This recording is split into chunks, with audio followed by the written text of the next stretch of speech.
కండలు తిరిగిన టెక్నాలజీ కాస్త ఖరీదే గురు. పూర్తి వివరాలకు చదవండి రేపటి సాక్షి దినపత్రిక. ఛానల్ నుంచి పోలవరం కెనాల్ నుంచి ప్రకాశం బ్యారేజీలోకి నీళ్లు వెళ్లిపోయి అటు నుంచి అటు సముద్రంలోకి వెళ్లిపోయి ఉండొచ్చు. కేవలం ఆ గేట్లు ఎత్తకపోతే చంద్రబాబు నాయుడు ఇల్లు మునిగిపోతుందని, చంద్రబాబు నాయుడు ఇల్లు కాపాడుకునే దానికోసం ఆ గేట్లు ఎత్తడం, విజయవాడ నగరాన్ని పూర్తిగా ముంచేసే కార్యక్రమం చేయడం, ఇది చంద్రబాబు నాయుడు గారు చేసింది. బుడమేరు నుంచి ఇంత తీవ్రమైన వరద అడిషనల్ గా ఈ నీళ్లకు యాడ్ అయ్యి ఈ పరిస్థితి ఇంత దారుణంగా తయారైంది. పోనీ ఇంత దారుణంగా తయారైన పరిస్థితుల్లో ఈ పెద్ద మనిషి చంద్రబాబు నాయుడు గారు ఏమైనా కాస్తో కూస్తో కనికరం చూపించాడా ప్రజల మీద, కాస్తో కూస్తో ఎంపతి చూపించాడా ప్రజల మీద, కాస్తో కూస్తో వీళ్ళని ఆదుకునే దానికోసం ఏదైనా అడుగులు వేశాడా, చర్యలు చేశాడా అనంటే ఎక్కడా లేదు.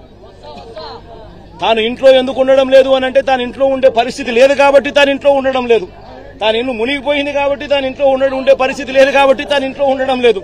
ఆ ఇంట్లో తాను ఉండకపోవడం కూడా ఏదో పెద్ద ఘనకార్యం అన్నట్టుగా ఇంట్లో నీళ్లున్నాయి కాబట్టి ఉండలేకుండా ఉండే పరిస్థితి ఉంది కదా అని చెప్పుకోలేక, అది చెబితే తనకు పబ్లిసిటీ రాదనే ఉద్దేశంతో కలెక్టర్ కార్యాలయం అంటాడు, కలెక్టర్ కార్యాలయంలో నేను ఉంటున్నానంటాడు, ప్రజల కోసమే అదే తానేదో ఉంటున్నట్టుగా బిల్డప్ ఇవ్వడం. నిజంగా ఎంత దుర్మార్గమేనంటే, పోనీ ఆ బిల్డప్ ఇచ్చే కార్యక్రమంలో అన్నా కానీ సిన్సియారిటీ అన్నా ఉందా అని అంటే అది సిన్సియారిటీ లేదు. మీరే చూస్తా ఉన్నారు, ఈ కాలనీ ఈరోజు చూశారు, సింగ్ నగర్ చూస్తా ఉన్నారు, ఎక్కడికన్నా పోండి విజయవాడలో ఏ కాలనీ అన్నా తీసుకోండి, ఇదే పరిస్థితి కనిపిస్తా ఉంది. ఈ పరిస్థితి చూస్తే ఏమొస్తుంది, ఎక్కడ రిలీఫ్ క్యాంపులు లేవు. బుధవారం నాడే ఇరిగేషన్ సెక్రటరీ డ్యాముల్లో ఉన్న ఫ్లడ్ కుషన్ ఏర్పాటు చేస్తూ కాస్తో కూస్తో ప్రతి డ్యాంలోనూ కొన్ని నీళ్లను కిందికి వదిలేసి ఫ్లడ్ కుషన్ ఇరిగేషన్ సెక్రటరీ ఏర్పరిచిందంటే, బుధవారం రోజు రెవెన్యూ సెక్రటరీ పరిస్థితిని గమనించి, ఎక్స్ట్రీమ్ రెయిన్ఫాల్ రాబోతోందనే పరిస్థితిని గమనించి రెవెన్యూ సెక్రటరీ రిలీఫ్ క్యాంపులన్నీ కూడా ప్రణాళికాబద్దంగా ఏర్పాటు చేసి ఉండింటే, ఆ రిలీఫ్ క్యాంపులలో వసతులన్నీ కూడా ఈ జనాభాకు తగ్గట్టుగా రిలీఫ్ క్యాంపులు ఏర్పాటు చేయడం, జనాభాకు తగ్గట్టుగా ఆ రిలీఫ్ క్యాంపులలో వసతులు ఏర్పాటు చేయడం రెవెన్యూ సెక్రటరీ గాని చేసి ఉండింటే, హోమ్ సెక్రటరీ వెంటనే తాను కూడా లోతట్టు ప్రాంతాల్లో ఉన్న ఈ ప్రజలందరినీ కూడా రిలీఫ్ క్యాంపులకు షిఫ్ట్ చేసే కార్యక్రమం హోమ్ సెక్రటరీ కూడా చేసి ఉండింటే, 3 డిపార్ట్మెంట్లు అనుసంధానంగా పనిచేసి ఉండింటే ఈ విపత్తు ఉండేది కాదు. మా హయాంలో, మా ప్రభుత్వ హయాంలో గోదావరి జిల్లాలో వరదలు వస్తే 42,000 మంది జనాభా, 40,000 మంది జనాభా ఉంటే 36,000 మంది పైగా రిలీఫ్ క్యాంపులలో ఉండేవాళ్ళు. ముందుగానే వాలంటీర్లు అప్రమత్తమయ్యేవాళ్ళు, ముందుగానే సచివాలయ సిబ్బంది అప్రమత్తమయ్యేవాళ్ళు, ముందుగానే కలెక్టర్లు అప్రమత్తమయ్యేవాళ్ళు, ముందుగానే వాళ్ళందరికీ ఇన్ఫార్మ్ చేసేవాళ్ళు. వాలంటీర్లు దగ్గరుండి తలుపు తట్టి మరీ ప్రజలను తీసుకొని పోయి రిలీఫ్ క్యాంపుల్లో పెట్టేవాళ్ళు. రిలీఫ్ క్యాంపుల్లో పెట్టడమే కాకుండా వాలంటీర్లు ప్రతి సందర్భంలోనూ చెయ్యి పట్టుకుని ప్రజలకు కావలసిన సహాయ సహకారాలు అందిస్తూ వచ్చేవాళ్ళు. మా హయాంలో ఏం జరిగేది, ఈ మాదిరిగా ఆర్భాటం లేదు. చంద్రబాబు నాయుడు మాదిరిగా ఈ మాదిరిగా ఇళ్లలోకి నీళ్లు దూరాయి కాబట్టి, ఇళ్లలో నీళ్లు వచ్చాయి కాబట్టి పబ్లిసిటీ అని చెప్తూ కలెక్టర్ కార్యాలయంలో నేను మాడుకుంటున్నాను, రాత్రి 2 గంటలకు ప్రెస్ మీటు, రాత్రి 3 గంటలకు ప్రెస్ మీట్, ఎందుకంటే నిద్ర రాదు కాబట్టి ప్రెస్ మీటు అని చెప్పి ఇట్లాంటివి ఉండేటివి కాదు. కలెక్టర్లకు క్లియర్ కట్ గా మెసేజ్ పోయేది, వారం రోజులు మీకు టైం ఇస్తా ఉన్నా, వారం రోజుల తర్వాత మేము వస్తాము, వారం రోజుల తర్వాత స్వయంగా నేనే ముఖ్యమంత్రి హోదాలో నేను వస్తాను, నేను వచ్చేసరికి ఏ ఒక్కరు కూడా ఫలాని రకంగా నష్టం జరిగింది, ఫలాని కలెక్టర్ మాకు సరిగ్గా పలకలేదు, ఫలాని కలెక్టర్ మాకు సరిగ్గా పనిచేయలేదన్న మాట రాకూడదు అని చెప్పి గట్టిగా ఇన్స్ట్రక్షన్స్ ఇచ్చేవాళ్ళం. నేను చెప్పిన తర్వాత కలెక్టర్లకు కావాల్సిన సహాయ సహకారాలు అందిస్తూ వెంటనే TR27 కింద కలెక్టర్ అకౌంట్లలోకి డబ్బులు పడిపోయేటి. కలెక్టర్లకు డబ్బులు ఇచ్చేవాళ్ళం, ఎంపవర్ చేసేవాళ్ళం, ఆర్గనైజ్డ్ గా ముందుకు వెళ్లిపోమని సంకేతం ఇచ్చేవాళ్ళం. వెంటనే కలెక్టర్ యాక్టివేట్ అయ్యేవాడు, వాలంటీర్లను యాక్టివేట్ చేసేవాడు, సచివాలయ సిబ్బంది యాక్టివేట్ అయ్యేది. వెంటనే ఒక వ్యవస్థ అంతా కూడా మొత్తం కూడా అడుగులు ముందుకు వేస్తూ కదులుతూ వచ్చి ప్రతి బాధితుడికి కూడా తోడుగా ఉంటూ వాళ్ళందరినీ రిలీఫ్ క్యాంపుల్లోకి తీసుకుపోవడం, వాళ్ళందరినీ బాగా చూసుకోవడం, ఆ తర్వాత బాగా చూసుకోవడమే కాకుండా మొట్టమొదటిసారిగా మా ప్రభుత్వంలో వాళ్ళను ఊరికనే ఇంటికి కూడా పంపించుకోకుండా వెళ్లేటప్పుడు మళ్ళీ డబ్బులు కూడా 2,000 రూపాయలు డబ్బులు కూడా చేతికిచ్చి కూడా పంపించిన పరిస్థితులు కూడా మా ప్రభుత్వంలో మాత్రమే గతంలో జరిగి ఉండేవి.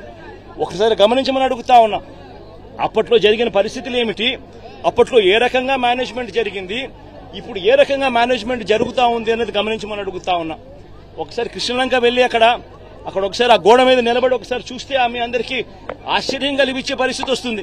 ఆ గోడ చూస్తే నేను మొన్న వచ్చేటప్పుడు ఆ గోడ మీద మొన్న వచ్చేటప్పుడు ఆ బ్రిడ్జ్ మీద నుంచి వచ్చేటప్పుడు కృష్ణలంక ప్రాంతం అంతా వాళ్ళంతా ప్రజలందరూ వచ్చి కూడా నన్ను ఆపి కేవలం థ్యాంక్ యూ చెప్పడానికి ఆపారు.